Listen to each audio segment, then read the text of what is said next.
Hey guys, welcome back to another video of AKG. भाई साहब, FFF का नया एपिसोड है जिसमें ऑब्वियसली हमको चेल्सी के बारे में बात करना था और ऑब्वियसली ड्रॉग बाबा नहीं आप लाओगे चेल्सी में तो फिर क्या मतलब। तो आज चेल्सी के बारे में बात करेंगे। और पहले एक बार हम लोग वीडियो बनाए थे तो मैंने टाइटल डाला था बाबा एंड बाबू और सबको बहुत मजा आया, तो मैंने बोला फिर से वही जो है वो करके डाल देते हैं। ठीक है, बढ़िया बढ़िया। क्या हाल है शेष भाई, कैसे हो? सब बढ़िया बाबा। सबसे पहले तो हैप्पी जन्माष्टमी आपको। हाँ, हैप्पी जन्माष्टमी भाई to all the viewers also जो भी देख रहे हैं। सबको, जितने लोग देख रहे हैं सबको हैप्पी जन्माष्टमी। बाकी आज की वीडियो में बेसिकली अपन ऑब्वियसली चेल्सी के बारे में बात करने वाले हैं क्योंकि बहुत ही बाबा ऐसे एक रोलर कोस्टर टाइप का जो है वो चेल्सी का सीजन गया है। मतलब अगर मैं वो देखूं यूसीएल जीतने के बाद अपन थोड़ा सा ऐसे ऐसे हो गए हैं जब से ओनरशिप चेंज हुई है और वो हुई है, बट स्टिल जो नए ओनर आए हैं टॉड, उनका भी कंट्रीब्यूशन आते साथ ही अपन को देखने को मिला। जैसे अपन ने साइनिंग्स करी, प्लेयर्स डिपार्ट भी हुए। तो थोड़ा सा मैं आपसे पहले तो यही जानना चाहूँगा कि ये जो नया ओनरशिप आया, आपके एक्सपेक्टेशन क्या थे इसके आने के साथ, प्लस फिर क्या आपके एक्सपेक्टेशंस वो फुलफिल हुए हैं कि नहीं हुए? नए ओनर्स के आने के है ना, सही बताऊं तो बहुत कम एक्सपेक्टेशन थे, क्योंकि अगर आप अमेरिकन ओनरशिप्स का रिकॉर्ड देखो, जैसा आप अभी मैनचेस्टर यूनाइटेड का हाल देख लो, या आप इस समय मतलब आर्सेनल अब जाके थोड़ा संभली है एक दो सीजन से, बाकी आर्सेनल के भी कुछ हालात बहुत अच्छे नहीं थे। तो अमेरिकन ओनरशिप्स का इतना अच्छा रिकॉर्ड रहा नहीं था। तो मैं वही सोच सोच के घबराया था जब ये न्यूज़ आई थी ना कि रोमन अब्रामोविच जा रहा है, तो मेरे को था कि मेरा क्लब शायद हो सकता है बिल्कुल ही बर्बाद ही हो जाए और मतलब कुछ अच्छी चीज़ नहीं होगी। लेकिन यहाँ पर बिल्कुल उम्मीद के परे काम किया है टॉड बोली ने आके, और जिस तरीके से उन्होंने थॉमस टूकल को एक बिल्कुल वो दे दिया है अथॉरिटी कि भाई आप जो प्लेयर मांगोगे आपको वो ला के देंगे, और जो भी साइनिंग्स होंगी वो मैनेजर के विजन के साथ अलाइंड है बिल्कुल। तो जैसे टॉड बोली को रहीम स्टर्लिंग चाहिए थे तो रहीम स्टर्लिंग ला के दे दिया टॉड बोली को। उसके बाद एक बहुत बड़ा जो हमारा मिस था वो रूडिगर का डिपार्चर था। रूडिगर चला गया था और वो कितना क्रूशल प्लेयर था हमने देखा हमारे लिए पिछले एक डेढ़ सीजन में। One of the best defender मैं कह सकता हूँ प्रीमियर लीग का बाबा। बिल्कुल बिल्कुल। और जिस तरीके से वो खेला था वो मतलब ऐसा लग रहा था कि भाई क्या करेंगे इसको। लेकिन फिर आप देखिए कुलिबाली को जिस तरीके से आउट ऑफ नोवेयर इतनी जल्दी, मतलब इससे पहले कि कुछ उसमें दिक्कत आती डील में, उसको पहले ही क्लोज कर दिया। उसके बाद ऐसा नहीं है, ट्राई बहुत किया हमने रफीनिया के लिए भी, कुंडे में भी, तो खैर वो सागा तो खैर अलग ही हो गया था, लेकिन ट्राई किया, पूरा ओनर ने ट्राई किया। वो वहां पर हम ओनर को जो है ब्लेम नहीं कर सकते। बाकी एक जहां पे चेल्सी मात खाई वो ये है कि जो चेल्सी के बैकरूम स्टाफ में लोग थे, जैसे पीटर चेक और मरीना ग्रानोस्काया, जो ट्रांसफर नेगोशिएटर्स थे और जो स्पोर्टिंग डायरेक्टर वगैरह थे, वो चले गए। उसके कारण हुआ क्या कि टॉड बोली का पहला सीजन है ये यूरोपियन फुटबॉल में, तो उनको इस समय टाइम लगेगा, इसमें टाइम लगेगा लाइजनिंग बनाने में लोगों से। जैसे आप देखो वो लपोर्ता से भी आए थे बात करने, फिर पेरेस से भी गए बात करने, फिर उन्होंने सारे प्रीमियर लीग के एग्जीक्यूटिव्स को भी बुलाया डिनर वगैरह पे, जहाँ पे कुकुरेया और चुक्वामेका की साइनिंग्स की उन्होंने बात कर ली।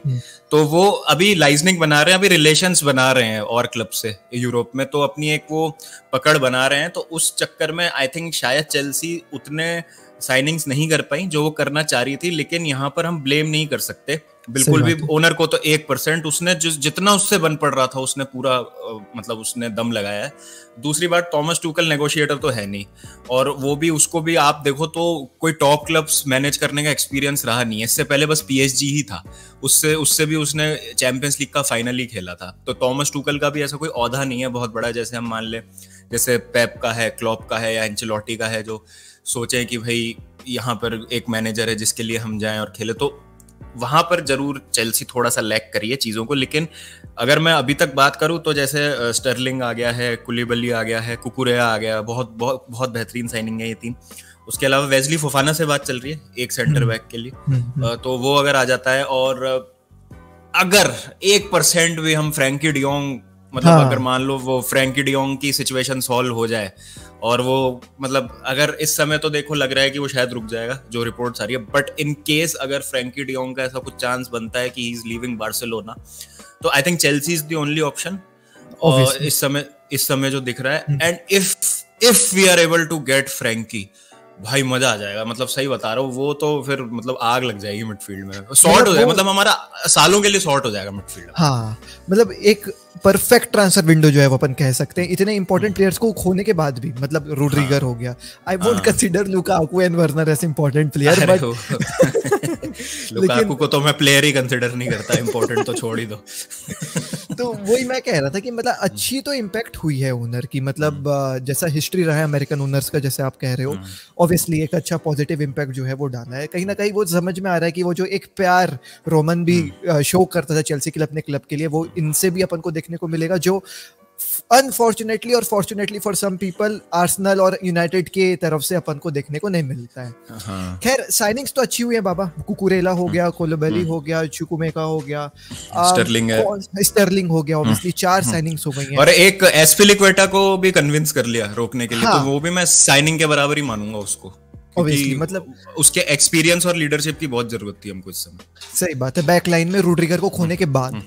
तो कौन सा एक साइनिंग है बाबा जो आपको सबसे ज्यादा इम्प्रेस किया अभी जितना आपने मैचेस देखा है प्रीमियर लीग का? मेरे हिसाब से तो तीनों। एक और चीज आप मेरे को बताना कि जैसे स्टर्लिंग का अपन ने देखा मैनचेस्टर सिटी में अच्छा परफॉर्मेंस रहता है, बट स्टिल उसको कंसिडर नहीं किया जाता है उतना अच्छा प्लेयर। तो आप स्टर्लिंग को कैसा देख रहे हो? इस साइनिंग्स की बात हो रही थी तो मेरा इसको भी इम्प्रेस तो मैं सबसे ज्यादा कुलिबाली से हूँ, क्योंकि वो एक रीजन था, जैसे हमने कहा ना, वो हमारे टीम का वो एक हिस्सा था जिसको रिप्लेस करना मुझे लग रहा था कि इतना आसान नहीं होगा।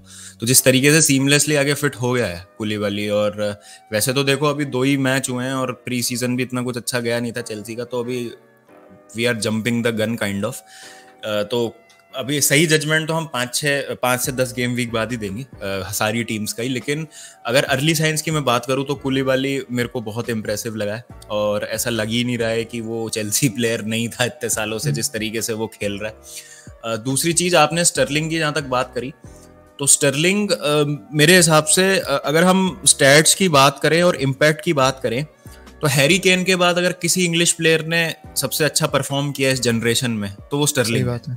बाकी आते जाते रहे हैं प्लेयर, पूरी टीम उनकी बदल गई है। एक आप कह सकते हो बैकलाइन में काइल वॉकर, और बाकी कोई भी ऐसा कंसिस्टेंट पिलर नहीं रहा है मतलब इंग्लिश प्लेयर्स का। और ट्रेंड का भी मतलब काफी राइज अच्छा रहा है उस केस में, और अच्छे अच्छे प्लेयर आए हैं, बट जो लंबे समय से खेल रहे हैं पिछले 6-7 साल से, उसमें वॉकर, केन और स्टर्लिंग, वो यही 2-3 प्लेयरों के आपको परफेक्ट फॉरवर्ड लाइन में तो सिर्फ केन और स्टर्लिंग ही है। मतलब आई थिंक मार्कस रैशफोर्ड भी उतना कंसिस्टेंट नहीं रहा है, और भी कोई इतना प्लेयर नहीं रहा है कंसिस्टेंट। तो आई नो कि स्टर्लिंग को थोड़ा सा क्रिटिसिज्म मिलता है कि वो क्लिनिकल नहीं है गोल के सामने और चांसेस मिस कर देता है। अब उसकी अनफॉर्चुनेट बात आप ये मान लीजिए कि जो उसने चांसेस मिस कर रहे हैं वो बहुत बड़े स्टेज पे और क्रूशियल मोमेंट्स पे कर रहे हैं, तो थोड़ा सा उसको ब्लोन आउट ऑफ प्रोपोर्शन भी कभी कभी कर दिया जाता है। अगर हम उसके स्टैट्स देखें तो उसने कुछ 100 XG के मुकाबले 90 गोल मारे हैं मैन सिटी के लिए पिछले 6 से 7 सीजन में। उनका सेकंड हाईएस्ट स्कोरर है आफ्टर अग्वेरो उनकी हिस्ट्री में। तो वो सारे स्टैट्स कहते हैं कि he is an elite player. मुझे लगता है कि स्टर्लिंग के आने से वो एक नई डायमेंशन ये आती है हमारी फ्रंट लाइन में, जो वर्नर नहीं लेके आ पा रहा था। कि वर्नर ना एक ड्रिबलर नहीं था अच्छा। वर्नर क्या करता था, ही वॉज अ रनर जो स्पेस में भागता था। Sterling can do both. Werner में मतलब आप कह लीजिए तो स्किल नहीं था, कॉन्फिडेंस नहीं था, कि एक होता है ना 1-on-1 में बीट कर देना डिफेंडर को और फिर वो निम्बल होना अपने फुटवर्क के साथ जिससे और प्लेयर्स गेम में आ जाए। तो काफी देखने मतलब Sterling can make something out of nothing type का प्लेयर है वो, जो वर्नर नहीं कर पा रहा था। तो वो तो क्या, उसमें कोई डाउट ही नहीं है कि Stirling is a massive upgrade over Werner. सही बात। तो मेरे हिसाब से तो हम थोड़ा सा टाइम देते हैं अभी स्टर्लिंग को भी। वो उसको 2-3 गोल वो मारेगा तो उसको कॉन्फिडेंस थोड़ा आएगा। लेकिन अगर मैं बाकी चीजों की बात करूं तो अभी तक मैं काफी मतलब खुश हूं उसकी परफॉर्मेंसेस से। स्टर्लिंग की परफॉर्मेंस आपको सही लग रही है और आप एक्सपेक्ट कर रहे हो कि अभी आपको वो गोल देगा जो आपको लुकाकू और वर्नर दोनों नहीं दे पा रहे थे। खैर बाबा थोड़ा सा जानना चाहूंगा इसके बारे में, लाइक लुकाकू गया, फिर वर्नर गया, और फिर आपके पास अभी एट दिस मोमेंट ऐसा कोई पर्टिकुलर स्ट्राइकर नहीं है। तो उस स्ट्राइकर वाली कमी के बारे में कुछ आप बताओ। और लुकाकू और वर्नर दोनों एक ही विंडो में चलेगा। लाइक आई वाज ऐसे एक्सपेक्टिंग कि एक जाएगा लुकाकू का, मेरे को लग रहा था वर्नर को रोक करके रखेंगे क्योंकि जरूरत है वैसे प्लेयर की। आप क्या कहते हो कि जरूरत थी कि नहीं वर्नर की? और एक स्ट्राइकर जो ओबामेयांग का भी चल रहा है उसके बारे में अपन बात करेंगे, लेकिन पहले मैं ये जानना चाहूंगा कि लुकाकू और वर्नर के जाने पे खुशी ज्यादा हुई या फिर थोड़ा सा ऐसा लग रहा था कि यार ये थोड़ा सा दिक्कत हो गई, दोनों स्ट्राइकर चले गए? देखिए लुकाकू के जाने का तो मेरे को बिल्कुल ही मतलब फर्क ही नहीं पड़ा, सही बता रहा हूँ मैं। वो मतलब जिस तरीके से, एक तरीके से अब आप कह लीजिए कि शायद मैनेजर की भी गलती थी। हमको दोनों पहलू देखने पड़ेंगे सिक्के के कि एक हमें 100 मिलियन साइनिंग, मतलब वो भी एक चीज इम्पैक्ट आपके लिए डाल रहा होगा। बिल्कुल बिल्कुल।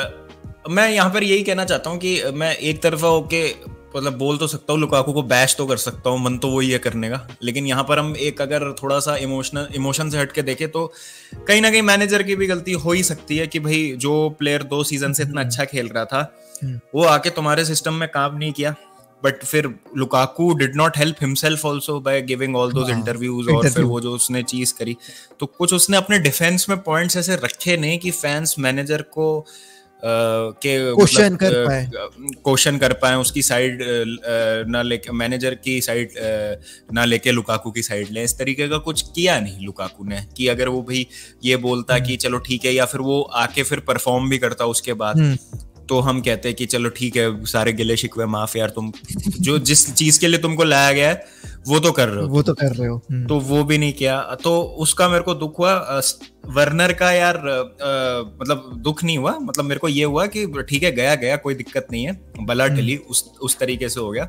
वर्नर का मुझे दुख हुआ कि वर्नर एक ऐसा बंदा था जो जान बहुत लगाता था फील्ड पे, मतलब एक वो बिगड़े हुए बच्चे नहीं होते घर के कि कितना भी नालायक हो लेकिन क्यूट इतना है कि उसको मतलब डांटने का मन नहीं करता ज्यादा। हमें पता है कि उसमें खामियां हैं, गलतियां, लेकिन वो मतलब ऑनेस्ट है, मेहनती है, लेकिन अब नहीं है उसमें वो बात तो नहीं है। तो ठीक, मैं उस डिसीजन को गलत नहीं बोलूंगा कि वर्नर को आपने जाने दिया, वो डिसीजन गलत था, लेकिन एक प्लेयर से मेरा अटैचमेंट था तो उस रिगार्डिंग, क्योंकि आप देखो तो स्पर्स वाले मैच में वर्नर आया हुआ था देखने के लिए मैच, और वो टीम को सपोर्ट कर रहा था, तो वो कह रहा था कि मेरा हमेशा एक स्पेशल रिलेशनशिप रहेगा चेल्सी से और मैं यहाँ पर अपने टीममेट्स को सपोर्ट करने आया हूँ। तो वो सारी चीजें देख के अच्छा लगता है, और मतलब ठीक है, लेकिन हम ऑन द पिच, हाँ ऑन द पिच वो नहीं था उस लेवल का। और हार्श रियलिटी ये है कि जो टूकल सिस्टम खिला रहा है उसमें उसको हैंड पिक प्लेयर चाहिए जो वो चाहता है। जैसे स्टर्लिंग वो लेके आया, स्टर्लिंग काम कर रहा है इस सिस्टम में। अब टूकल के पास क्या है, टूकल के पास प्लेयर ही नहीं थे उसके अभी तक, मतलब जो भी आई थिंक लुकाकू भी बोर्ड की साइनिंग थी, लुकाकू भी टूकल की साइनिंग नहीं थी। तो अगर हम अभी बढ़िया टीम्स की बात करें, जैसे हम बात करें लिवरपूल की, मैनचेस्टर सिटी की, एक real Madrid is an exception क्योंकि वहां पर प्लेयर्स इतने वर्ल्ड क्लास है कि कोई भी मैनेजर आगे खिला सकता है। बट अगर हम बार्सिलोना की भी अगर हम अभी बात कर ले तो मैनेजर्स को उनके प्लेयर्स दिए जा रहे हैं जो वो चाह रहे हैं कि पर्टिकुलर पोजीशन में खेले, तो उससे मैनेजर को एक कॉन्फिडेंस मिलता है और उसको अपनी स्टाइल ऑफ फुटबॉल खिलाने का मौका मिलता है, जो अब मिल रहा है टूकल को। तो उस सेंस में आई थिंक वो चीज जो है वो सही है कि आपने वर्नर को जाने दिया। अच्छा रही जहां पे आपने स्ट्राइकर की बात छेड़ी, तो ओबामियांग पे आते हैं। अब जो रिपोर्ट्स आ रही है तो ऐसा लग रहा है सुनने में कि ओबामियांग शायद आ जाएंगे Chelsea, which is quite surprising है। आर्सेनल से लिंक होकर के फिर चेल्सी होना। और बाबा शुरुआत में 14-15 मिलियन की बात हो रही थी और कल ऐसा रिपोर्ट आया है कि 25-26 तक एक्सटेंड कर सकती है चेल्सी। तो 25-26 के लिए ओबामियांग 33 ईयर ओल्ड, क्या कहोगे इसके बारे में? आई थिंक जिरू को भी 18 मिलियन में लाया गया था जब वो 32 साल का था। अगेन मैं कह रहा हूँ ना, I am not sold on Aubameyang. I was a huge Aubameyang fan 3 से 4 साल पहले जब वो नंबर्स प्रोड्यूस कर रहा था। अभी I don't think he can lead a line of a proper European side, Premier League या एनी टीम। मतलब आप भी अगर बार्सिलोना की भी बात करोगे तो लेवेंडोस्की का बैकअप के तौर पे ही उसको देखा जा रहा था अभी तक, ठीक है। तो आई थिंक उस हिसाब से तो I am not sold on Aubameyang, but I am sold on Thomas Tuchel. जैसा मैंने कहा, अगर थॉमस टूकल को चाहिए और उसको लगता है कि भाई ओबामियांग के आने से हमारा अटैक बेटर होता है और उसका पर्सनल रिलेशनशिप बहुत अच्छा है उससे, सही है, और उसको लगता है कि उसके आने से हम बहुत अच्छी फुटबॉल खेल लेंगे। और भाई कुछ भी कहो आप, पिछले 2-3 साल में जो लोग आए हैं हमारे पास उनसे तो बहुत अच्छा है ओबामियांग, जो फिनिश तो कर देगा एटलीस्ट जो हम लैक कर रहे हैं। फिनिशिंग क्वालिटी आपको वो थर्ड में दे देगा। और फिनिशिंग क्वालिटी से याद आया पापा मेरे को जो गेम था स्पर्स और अपना चेल्सी का, जिसमें Chelsea was far better than Spurs on the pitch, but बस वही एक वो फिनिशिंग टच आपको देने के लिए कोई नहीं था। मिशन माउंट दौड़ रहे थे, सरप्राइजिंगली लॉफ्टस चीक बहुत अच्छा खेला उस गेम में बाबा, तो वो भी बहुत। मैं तो ये भी बोलूंगा कि अगर लॉफ्टस चीक आपको ऐसे परफॉर्मेंस इन एंड आउट देगा ना तो आप उसको भी कंसीडर कर सकते हैं एक नई साइनिंग टाइप से। बिल्कुल बिल्कुल, वो तो आई थिंक थॉमस टूकल का जीनियस था। जो वो सिस्टम उस दिन खिला रहा था और जिस रोल में उसने लॉफ्टस चीक को डिप्लॉय किया सही था, बात है। वो आई थिंक बहुत it worked wonders for us. और आई थिंक ये आप मतलब काफी कैपेसिटी में देखेंगे ये सिस्टम को एम्प्लॉय करते हुए टॉमस टुचेल को। तो मैं वही कह रहा था कि मतलब ये बहुत गजब का हो जाएगा अगर कोई एक प्रॉपर स्ट्राइकर आ जाता है। और ऑबामेयांग इज थोड़ा सा ना नीड वाला सिचुएशन बाबा, कि मतलब अभी ना एक प्रॉपर स्ट्राइकर चाहिए और एज सच कोई ऑप्शन अवेलेबल नहीं है मार्केट में, तो you know let's bring him and let's see कि कैसा ये काम करता है। लेकिन बाबा फिर वही ट्रांसफर विंडो से बात आ जाती है, लाइक आप लोगों ने थोड़ा सा जो है मैं कह सकता हूँ, जैसे आपने बताया शुरुआत में कि हाँ ठीक है ओनर का थोड़ा सा भी वो टच नहीं है यूरोपियन फुटबॉल में। कुंडे को लूज करा गया, रफीना को लूज किया गया, फ्रैंकी डियोंग हो सकता है आ जाए, बट एक समय यूनाइटेड बहुत ज्यादा क्लोज थी उसके लिए। तो इन सब थोड़े से ट्रबल के बारे में बताओ, मतलब क्या लग रहा था आपको कि यार रफीना आ जाता तो कैसा होता टीम, कुंडे आ जाता तो कैसी होती? आई थिंक रफीनिया आ जाता तो मतलब मजा ही आ जाता, बिकॉज वो राइट साइडेड प्लेयर भी आ जाता, लेफ्ट साइडेड प्लेयर तो है ही स्टर्लिंग। तो राइट साइड में भी एक प्लेयर आ जाता है, इसीलिए अब एंथनी गॉर्डन के पीछे जा रहे हैं। अगर आप देखो एंथनी गॉर्डन को, अब मेरे से काफी लोग सवाल पूछ रहे थे कि यार क्या आप एंथनी गॉर्डन को रेट करते हो, क्या वो 50 मिलियन की वर्थ रखता है प्लेयर। मैंने कहा भाई मैंने उसको देखा ही नहीं है खेलते हुए, टू बी ऑनेस्ट। वो उसका एक सीजन ही हुआ है, 1.5 सीजन से वो खेल रहा है, वो भी एवर्टन में खेल रहा है। एवर्टन में अगेन यहाँ पर ब्लाइंड फेथ है हमारा टॉमस टुचेल में। अगर उनकी स्काउटिंग है और वो चाहते हैं वो बंदा आए तो डेफिनेटली, क्योंकि मैं कुछ रिपोर्ट्स पढ़ रहा था जिसमें ये आ रहा था कि उसको एज अ रीस जेम्स का कंपटीशन भी देखा जा रहा है एंथनी गॉर्डन को। तो हो सकता है उसको राइट साइड के साथ साथ विंग बैक भी कभी कभी बना दिया जाए। तो वर्सेटाइल प्लेयर है ना, वो 21-22 साल का ही है। हाँ बिल्कुल। तो वो एक चीज है वहां पे हो सकती है। और कुंडे का सागा तो यार आई थिंक अब जैसा यार देखो रिपोर्ट्स आ रही हैं कि टॉमस टुचेल ने ही बोल दिया कि भाई उसको डाउट आ गया बिल्कुल लास्ट मोमेंट पे, वो जैसे मोंची का आया था स्टेटमेंट। तो I think it looks us more foolish, it makes us look more foolish कि भाई अब पहले तो आप इतना पीछे गए उसके, फिर लास्ट में आपने ही बैकआउट मार लिया, तो कोई सेंस नहीं बनता इस चीज का। तो वो तो कह रहा है उसमें क्या हुआ क्या नहीं हुआ वो तो अब क्या ही उसमें अपन जाएं। लेकिन आई थिंक अगर वहां पे हम फोफाना को ले आते हैं तो अगेन अब वही ओवर पे करने वाली बात है थोड़ी सी कि 80 मिलियन का है क्या फोफाना। और लेस्टर की ये बड़ी गलत आदत है कि 80 मिलियन के सेंटर बैक्स बेच देती है। लेकिन वही लेस्टर की वही है। लेकिन मतलब ये एक उनकी तारीफ भी करनी पड़ेगी कि उनकी स्काउटिंग बहुत अच्छी है और वो ऐसे डेवलप कर देते हैं प्लेयर्स को कि बाकी टीम्स जो हैं वो इंक्लाइन हो जाती हैं टू पे द बिग बक्स। तो आई थिंक वहां पर लेस्टर को तारीफ करनी जाएगी। आपको मतलब ध्यान हो तो हैरी मैगवायर के पैसे से उन्होंने अपनी नई ट्रेनिंग फैसिलिटी खड़ी कर दी। इस तरीके से वो काम करते हैं अपना। तो वहां पर एक उम्मीद है कि अगर वेस्ली फोफाना को हम क्लोज कर देते हैं आने वाले 5 से 10 दिन में तो आई थिंक फिर वो जो मिस हुई है साइनिंग्स उनका इतना फिर लगेगा नहीं कि नहीं लगेगा खोया है टाइप से, ऐसा कुछ भारी इम्पैक्ट नहीं मिला इनको खो करके, है ना। खैर ये तो चेल्सी की बात हो गई बाबा। लेकिन एक क्विक आपसे थोड़ा सा प्रेडिक्शन लेना चाहूंगा कि आपको क्या लग रहा है इस सीजन में where you guys will be finishing. I know बहुत अर्ली हो जाएगा ये चीज पूछना क्योंकि अभी भी ट्रांसफर विंडो बचा हुआ है और अच्छे साइनिंग्स आ सकते हैं। कौन से पोजीशन में फिनिश करोगे, आपको क्या लग रहा है? Like top 4 it's easy for Chelsea क्योंकि जिस हिसाब की स्पर्स नजर आ रही है, आर्सेनल नजर आ रही है सरप्राइजिंगली बहुत अच्छी खेलने लग रही है। डू यू थिंक कि इन दोनों टीम सरवाइव करेंगी टॉप 4 वाले रन में और चेल्सी को बीट शायद कर पाए, या फिर यू आर लाइक एकदम इजी कि यार टॉप 4 तो हो ही जाएगा? आई थिंक टॉप 4 हो जाना चाहिए। The early signs are looking quite good. मतलब मुझे ऐसा लगा था कि स्पर्स ना हमको ह्यूमिलिएट ना कर दे, मुझे ये डर लग रहा था, बट उल्टा हो गया। मतलब we were the better team. हम ये भी हो सकता है कि स्पर्स को थोड़ा सा रिदम में आने में समय लगे तो हम अभी उनको इतना हल्का ना आके, क्योंकि मैं तो शुरू से ही कह रहा हूँ कि स्पर्स पे आप नजर बनाए रखें, बहुत बढ़िया उन्होंने साइनिंग्स करी है। तो टॉप 4 तो देखो आ जाना चाहिए। मतलब ठीक है आर्सेनल ने हमको बहुत बुरी तरीके से लताड़ा था प्री सीजन में, 4-0 से हम हारे थे। लेकिन वो आई थिंक प्री सीजन तो किसी भी टीम का सही नहीं होना चाहिए। आप गेम कर सकते हो प्री सीजन से, प्री सीजन से। हाँ तो अभी प्रॉपर मैच होगा उसमें पता चलेगा। तो आर्सेनल टफ टीम इस बार। तो जो क्लियर टॉप 4 था पिछले सीजन वो नहीं दिख रहा है इस समय। मैनचेस्टर यूनाइटेड आफ्टर कैसेमीरो वो उनकी टीम बढ़िया होती है, और अगर वो एक दो साइनिंग और कर लेते हैं, जैसे एक राइट बैक वो ले आते हैं और एक राइट साइडेड प्लेयर के लिए भी वो जा रहे हैं जैसे एंटनी और कोडी गैक्पो। एंटनी की तो डील वो ऑफर रिजेक्ट कर दी आईएक्स ने, तो कोडी गैक्पो के पीछे वो जा रहे हैं। तो टेन हाग अलग ही है, गैरी डिविजी की टीम बनाने लग रहे हैं वहां पे। लेकिन ठीक है, वो देखते हैं कि क्या होगा। अब मैनचेस्टर यूनाइटेड भी अगर कुछ साइनिंग्स कर लेती है तो वो भी आ जाएंगे। They are not that bad जो अभी इनिशियली लग रहा है।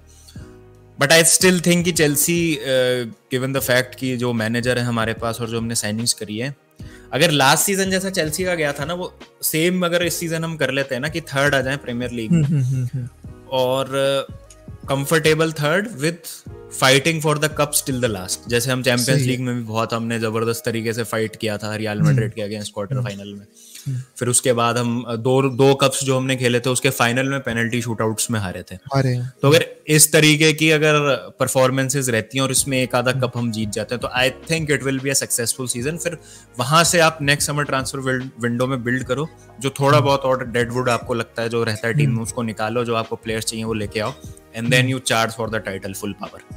सही बात है। तो आप अभी थॉमस टुखल को रख रहे हो एज अ मैनेजर आने वाले? अरे बिल्कुल भाई, वही माही बाप है अभी तो। अभी आप देखो ना, जो अभी क्या है कि मतलब टीम ही थॉमस टुखल की हो जाएगी अभी एक डेढ़ विंडो में। तो अगर मान लीजिए थॉमस टुखल नहीं हुई रहते हैं, वर्स्ट केस सिनारियो, तो नया मैनेजर आएगा, फिर वो कहेगा कि यार 400 मिलियन दो मुझे, ये प्लेयर नहीं चाहिए, वो प्लेयर नहीं चाहिए। आप जैसे देखो लैम्पार्ड के टाइम पे रूडिगर और अलोंसो जो है वो टीम से बाहर जाने वाले थे बिल्कुल। तो थॉमस टुखल आया और उसने रूडिगर को तो बेस्ट सेंटर बैक ही बना दिया तो सही बात है।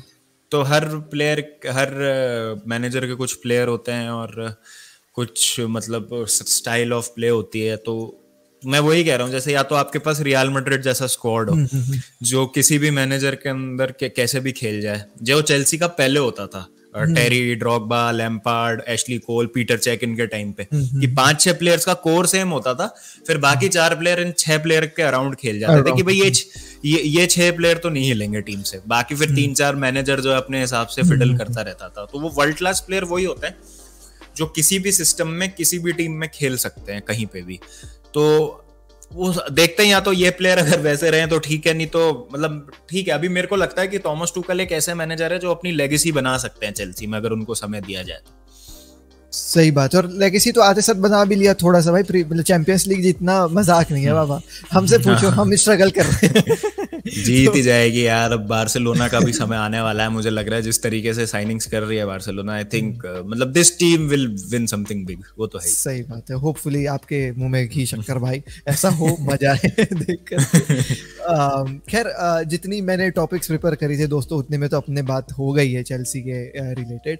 लेकिन एक चीज ना बाबा, मैं ये भी एक चीज आपसे पूछना चाह रहा था कि एक नया ये रिपोर्ट आया है जहाँ पे ये समझ में आ रहा है कि टॉड जो है वो कुछ प्लेयर्स को बहुत लॉन्ग टर्म साइनिंग्स देने के बारे में सोच रहे हैं, लाइक 6 ईयर 7 ईयर्स की जो है वो कॉन्ट्रैक्ट देने के बारे में सोच रहे हैं। मेसन माउंट, रीस जेम्स और एक आपका बोर्जा करके है कोई, इन 3 प्लेयर्स को जो है लॉन्ग टर्म कॉन्ट्रैक्ट सोच रहा है कि भाई 6 साल तो मिनिमम है।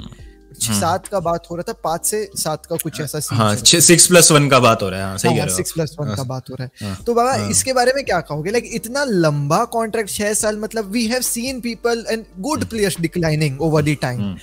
क्या कहते हो, लाइक इन प्लेयर्स के ऊपर दे दें 6-7 साल की कॉन्ट्रैक्ट? अच्छा ठीक है, मैं मान रहा हूँ कि कॉन्ट्रैक्ट तोड़ के फिर ट्रांसफर वगैरह हो जाता है, उसमें कोई वो नहीं है, बट स्टिल। हाँ बिल्कुल, मतलब मैं तो फेवर में हूँ इस चीज के, क्योंकि मेसन माउंट और रीस जेम्स की अगर हम बात करें तो चेल्सी बॉर्न एंड ब्रेड हैं दोनों, और अभी बहुत ही यंग हैं दोनों ही, मतलब 22-23 साल के हैं। तो अगर आप 6-7 साल का भी दोगे तो जब कॉन्ट्रैक्ट उनका खत्म होता है तो दे विल बी लाइक 29-30 के आसपास, वो वाली बात है। तो तब भी प्राइम पे ही होते हैं अभी आजकल के फुटबॉलर्स, जिस तरीके से फुटबॉल होती है। इनको रीस जेम्स को तो मैं इसलिए चाहता हूँ कि कॉन्ट्रैक्ट जल्दी मिले, जो उसका वो आ रहा है ना बार बार कि रीस जेम्स रियल मैड्रिड चला जाएगा, रीस जेम्स यहाँ चला जाएगा वहां, तो वो स्पेकुलेशन पे एक बार थम जाए, फुल स्टॉप लगा दो भाई, फुल स्टॉप लग जाए। क्योंकि मतलब मैं बोल के थक गया हूँ कि रीस जेम्स नहीं जाएगा, लेकिन फिर भी मतलब ऐसी हवा में बात है कि शायद नेक्स्ट समर रीस जेम्स का ट्रांसफर हो जाए। तो वो क्लियर है बहुत कि एक बार ट्रांसफर विंडो खत्म हो गई और उसके बाद रीस जेम्स और मेसन माउंट दोनों एक लॉन्ग टर्म कॉन्ट्रैक्ट साइन करने वाले हैं, तो वो एक चीज अच्छी है। और अगर आप देखो रीस जेम्स जिस तरीके से उसके करियर की ट्रेजेक्टरी रही है पिछले 1-2 साल से, I think he has the potential to become one of the best fullbacks in. हाँ, तो वो वैसा प्लेयर चेल्सी नहीं अपने हाथ से जाने देना चाहेगी। और चेल्सी की अभी पिछले 2-3 सीजन में वो भी बदली है, मतलब एक आउटलुक बदला है कि कुछ प्लेयर्स के लिए सही, but they take pride in their academy products. जो उनके एकेडमी से बच्चे निकलते हैं तो दे टेक प्राइड कि भाई ये हमारी एकेडमी के हैं और आप देखो ये कितना अच्छा खेल रहे हैं। तो आई थिंक रीस जेम्स और मेसन माउंट उस चीज का प्राइम एग्जांपल है। ब्रोजा की जैसे आपने बात करी, अभी जैसे अगर ओबामेयांग आ जाता है तो ये बात थी कि शायद ब्रोजा जाना चाहता है, लेकिन बात यह है कि टॉड बोली और टूकल चाहते हैं कि वो लोन पे जाया अगर जाता है, वो परमानेंट ट्रांसफर नहीं चाहते, तो वो लोग भी उसको रेट करते हैं, बट वो ये जानते हैं कि अभी शायद वो रेडी नहीं है, तो उसको थोड़ा सा टाइम चाहिए। तो ये कुछ प्लेयर्स है, क्योंकि हमने यार बहुत अपने मुंह की खाई है। अगर हम अकेडमी प्लेयर्स की बात करें, जैसे हम मार्क गही की बात कर ले, क्रिस्टल पैलेस में, टोमोरी की आप बात कर लो, आज की तारीख में वो एसी मिलान में कितना बढ़िया खेल रहा है। फिर आप तारिक लैम्प्टी की बात करो, ब्राइटन में है। लिवरामेंटो देख लो आप, कितना सही है साउथहैम्पटन में। जमाल मूसियाला क्या कर रहा है बायर्न म्यूनिख में, वो भी he is also Chelsea academy graduate. तो ये कुछ प्लेयर्स है। टैमी अब्राहम, मतलब अगर मान लो लुकाकू को हमने नहीं लिया होता, टैमी ही खेल रहा होता आज हमारे लिए, तो हमारे स्ट्राइकर की प्रॉब्लम नहीं होती। टोमोरी होता तो हमको सेंटर बैक नहीं लाना पड़ता, और वो विंग बैक के बैकअप्स वगैरह। तो ये कुछ चीजें हैं जो चेल्सी ने मतलब होते हुए अपने हाथ में जिन नगीनों को जाने दिया है पिछले 2-3 सीजन में, तो आई थिंक अभी वो समझ रहे हैं कि भाई वो तो बाबा मैं ये भी मानता हूँ थोड़ा सा ना, जो मैनेजर बहुत चेंज हुए ना, तो वो आउटलुक नहीं रख पाए उन एकेडमी वाले प्रोजेक्ट्स के ऊपर। चेंज होते गए। जैसे अब ये थॉमस टुकल आ गया, अगर ये 2-3 साल भी रहता है तो ये 2-3 साल का जो जनरेशन निकल करके आएगा एकेडमी से, उसके ऊपर नजर है इस बंदे की कि हाँ यार ये है। अब ये 1-2 साल में चेंज हो जाएंगे तो वो फिर वो सेम इस्टेब्लिश नहीं कर पाएंगे ना। वो बिल्कुल वही है बिल्कुल, आपने बहुत सही पॉइंट बोला ये। और दूसरी चीज ये है, आप सेम चीज गैलेगर के लिए देख लो। गैलेगर जैसा ये था कि सबको लग रहा था कि गैलेगर का क्या हुआ, तो थॉमस टुकल ने साफ बोल दिया कि भाई इस समर तो गैलेगर नहीं जा रहा। और आप देख लो, अब कांटे को इंजरी हो गई, अब गैलेगर खेलेगा प्रॉपर, गैलेगर को मिलेगा, उसका टाइम आ रहा है।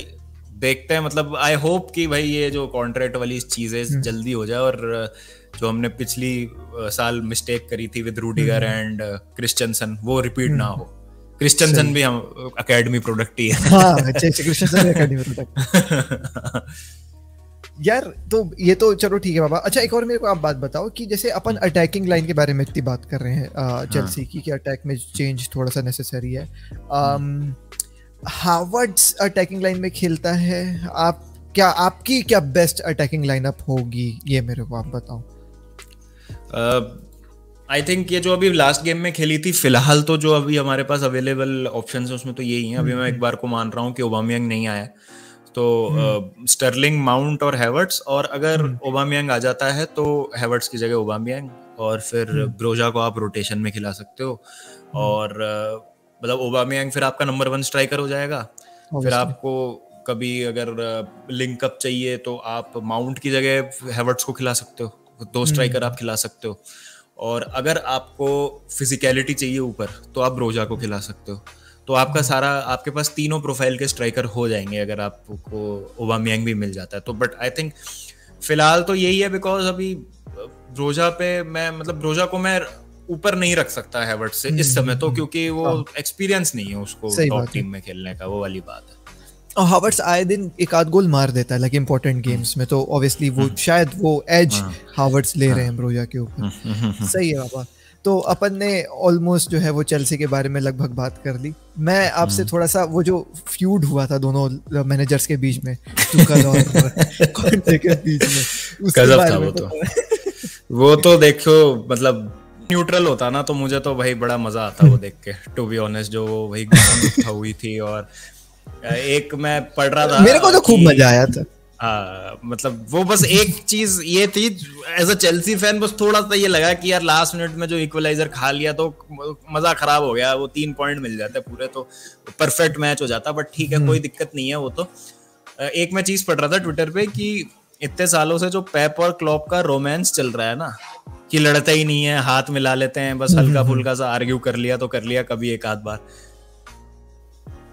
तो ये कॉन्टे और टूकल ने वो Alex Ferguson, Arsene Wenger, Jose Mourinho, Arsene Wenger, Alex Ferguson, उन दिनों की याद दिला दी, वो जो उस टाइम पे राइवलरी होती थी। और जैसे आप लड़ाई होती थी ललीगा में भी याद हो, जैसे पेप और मरीनियो की एक राइवलरी बन गई थी बीच में, रियल मैड्रिड बार्सिलोना वाली। तो हाँ, तो वो भी वो तो इस तरीके की साइडलाइन मतलब देखने में मजा आता है। मैं ये नहीं कह रहा कि बिल्कुल मार पिटाई कर देनी चाहिए एक दूसरे की, लेकिन वो चीज अच्छी लगती है कि जब दोनों मैनेजर बहुत पैशनेट होते हैं ना अपने क्लब के लिए, और दोनों अपने क्लब्स को डिफेंड कर रहे हैं। ये निकलता है, ये खुद से निकलता है। हाँ, ये खुद से निकलता है। आप चाहे रीस जेम्स के गोल पे थॉमस टूगल का सेलिब्रेशन देख लो, वो जिस तरीके से भागा है टच लाइन पे, फिर इंस्टाग्राम पे स्टोरी डाल रहा है एंटोनियो कॉन्टे की वो तो अच्छा है कि मैंने देखा नहीं तेरे को, वरना मैं लात मार के तेरे को गिरा देता अगर इतनी तेज। तो ये सारी चीजें देख के मतलब मजा आता है कि भाई चलो ठीक है, मतलब अभी भी पैशन बाकी है, आग बाकी है गेम में।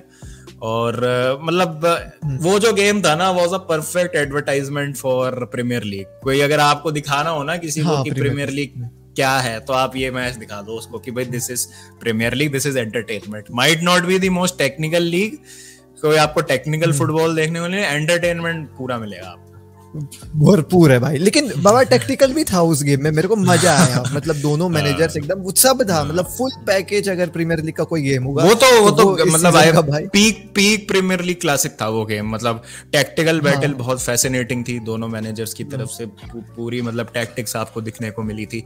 उसके बाद हाई क्वालिटी गोल्स हुए, उसके बाद जो टच लाइन पे जैसे हमने डिस्कशन करा वो हुआ, लास्ट मिनट इक्वलाइजर, फैंस का माहौल, पूरा सब कुछ परफेक्ट था उस गेम में। और रेफरी की भी थोड़ी बदतमीजी। अरे रेफरी का तो भाई क्या ही बोले, मतलब अगर ये है कि भाई मतलब जैसा मैं कह रहा हूँ कि भाई या तो फिर प्लेयर्स जो है मेरे जैसा हेयर स्टाइल रखना चालू कर दें उस चीज से बचने के लिए जो कुकुरेया के साथ हुआ।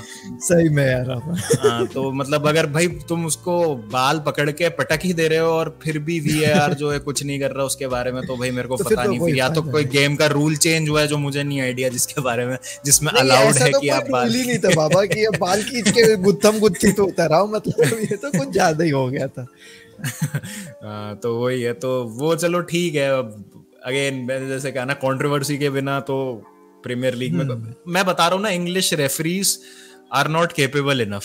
मतलब ये जो रेफरीज हैं ये बहुत ही बेकार हैं, दे आर सबपार, और इसीलिए किसी भी यूरोपियन बायस भी है इनका किसी क्लब का। क्यों बाबा?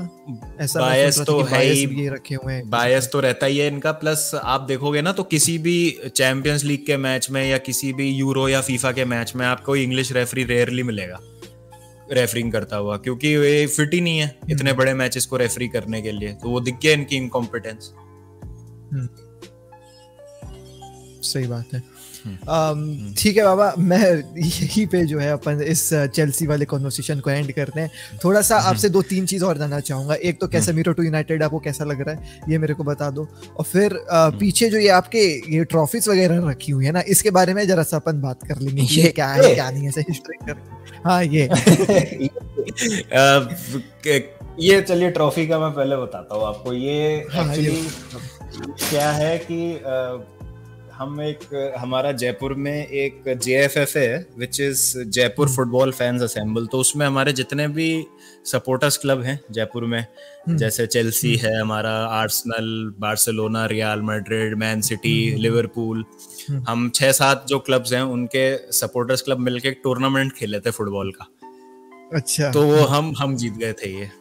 तो ये मैंने देखी थी आपके खैर इंस्टाग्राम में पोस्ट। हाँ, तो उसका मैंने एक व्लॉग भी बना रखा है अपने चैनल पे गाइस, अगर आपको देखना हो तो बड़ा मजेदार सा व्लॉग है, वो आपको मिल जाएगा। तो इसका सीजन 3 भी होना है, ये सीजन 2 है। तो this was the closest trophy to Champions League जो मैं वो दुकान में ढूंढ पाया। तो इसमें आप रिबन देखोगे ना तो ऑलमोस्ट सारे क्लब्स के कलर के रिबन्स हमने लगा रखे हैं, जैसे व्हाइट फॉर रियल मैड्रिड, फिर ये ब्लॉग्राना है फॉर बार्सिलोना, फिर blue for Chelsea, red for Arsenal, Liverpool, man United. तो इस तरीके से हमने इसको करा था। तो ये उसका ट्रॉफी है। तो मेरे को काफी टाइम से बोल रहे हैं लोग कि यार कराओ टूर्नामेंट, तो मैंने कहा भाई हो गया, अब नहीं हो रहा, ये ट्रॉफी रिटायर हो गई है। हम आखिरी चैंपियन है इसके। तो वो खैर मजाक की बात है, वो तो समय मिल नहीं पा रहा थोड़ा सा, इस वजह से वो थोड़ा सा समय लग रहा है। बाकी कैसेमीरो की अगर हम बात करें तो I think brilliant by Manchester United की, कैसेमीरो को उन्होंने कन्विंस कर लिया। अब यहाँ पर लोग बोलेंगे कि भाई 80 मिलियन 70 मिलियन व्हाटएवर जो पे कर रहे हैं फॉर अ 31 ईयर ओल्ड, और फिर इतना हाई पे पैकेज दे रहे। भाई आप ये देखो ना कि एक चैंपियंस लीग विनर, एक सीरियल विनर को आपने ऐसे प्रोजेक्ट के लिए कन्विंस कर लिया जिसका फिलहाल शॉर्ट टर्म में कोई सक्सेस दिख हिसाब ही नहीं है।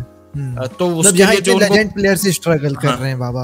हाँ, तो ये जो ओवर पे वाला होता है ना, ये हमेशा राइवल फैंस ही बात बोलते हैं, ये कोई खुद का फैन नहीं बोले। अब भाई आपके पास ऑप्शन ही नहीं है यदि, और आपको एक ऐसा बंदा चाहिए जो आपकी मिडफील्ड में डिफेंसिव प्रॉब्लम्स को सॉल्व करेगा, तो आपको वो करना पड़ेगा जो जरूरत है। ठीक है, किया ओवर पे किया, दे रहे हैं पैसा, दे रहे हैं, पर ऑप्शन फिर तो या तो फिर हारते रहो 4-0 ब्रेंटफोर्ड से हर हफ्ते, नहीं तो फिर लेके आओ कैसेमीरो। तो यहाँ पर मैं यूनाइटेड को तो भाई मतलब मैं तो अप्रिशिएट करूंगा टू बी ऑनेस्ट, कि उन्होंने जिस तरीके से जितनी जल्दी ये कर लिया। फिर एंटनी का भी उन्होंने एक इंटेंशन तो दिखाया है कि भाई 80 मिलियन का जो एक उन्होंने ऑफर मारा था और वो रिजेक्ट हो गया, but at least they are trying to do something in the transfer market. और ठीक है, वो उनके ओनर्स मैं समझता हूँ कि उन्होंने बहुत अच्छा काम किया, नहीं अब शायद वो बेचने भी वाले हैं क्लब को, जैसे 1-2 दिन से रिपोर्ट आ रही है।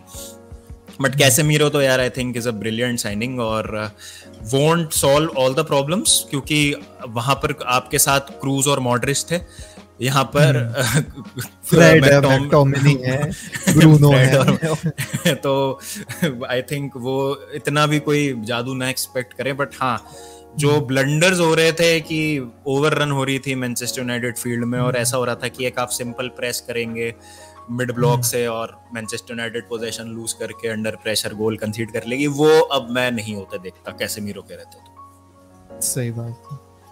अच्छा बाबा, एक बात और बताओ, ये पीछे जो कैप्टन का आर्मबैंड रखा है, कैप्टन आर्मबैंड ही है या फिर ये कप है आपका? हाँ, ये एफपीएल है क्या? ये परफ्यूम से आपने जीता ही था क्या? अच्छा, परफ्यूम है। ओह, परफ्यूम है, ये मेरा दोस्त लेके आया था मेरे लिए। अच्छा, मेरे को ना सी सा लग रहा था, उसके ऐसे दूर रखा रहता था सी। नहीं, ये परफ्यूम है। क्या बात है। खोला भी नहीं है मैंने अभी तक, मेरे को इतना अच्छा लगा ये, मैंने कहा भाई इसको मैं सजा के रखूंगा अपने डेकोरेशन। सही है। नहीं मतलब ये सब ना थोड़ा सा बाबा एक वो हो जाता है ना, आपकी स्टोरी है ये, देखो आपने वो जीता, ये जीता, तो ये लोग जानने के लिए वो रहते हैं कि यार देखने तो मिल जाती है और क्या क्या है। ऊपर एक की चेन भी रखा हुआ है चेल्सी का, I guess, if I am not wrong. ये डेक ऑफ कार्ड्स है ये। अच्छा, ये देखो, मैं तो पूरा गलत जा रहा हूँ। ये करण भाई ने दिया था मुझे, करण सिंह मैजिक भाई, वो भी अपने चेल्सी के फैन है बहुत बड़े। तो मैं जब उनसे मिला था पहली बार इन पर्सन, तो उन्होंने मेरे को एक दिया था ये playing cards, Chelsea playing cards है। तो मतलब इसके अंदर आप, तो इसके अंदर प्लेयर्स बने हुए हैं बाबा? नहीं, ये ताश के पत्ते हैं नॉर्मल, लेकिन पीछे ये चेल्सी का लोगो बना हुआ है। अच्छा, सही है। तो ये है, मस्त है, मतलब अच्छा, ये छोटी छोटी चीजें हैं। हाँ, बताओ। आप इतना एफपीएल खेलते हो, आपने एफपीएल से क्या जीता हुआ भाई, ये मेरे को बताओ। कुछ नहीं जीता एफपीएल से।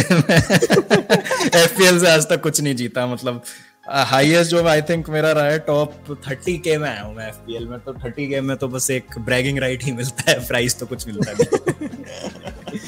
वही है। अच्छा, मेरे को लग रहा था कि ना ये बैग वैग आप रखे हो, मेरे को लग रहा था बाबा बहुत मंजे हुए ना एफपीएल के। ना सब खून पसीने ही कमाई से खरीदा गया या गिफ्ट में मिला है। मोस्टली तो गिफ्ट में मिला है। जैसे अगर हम इसकी बात करें तो ये प्रणय ने भेजा था मुझे, टैकल फ्रॉम बिहाइंड से।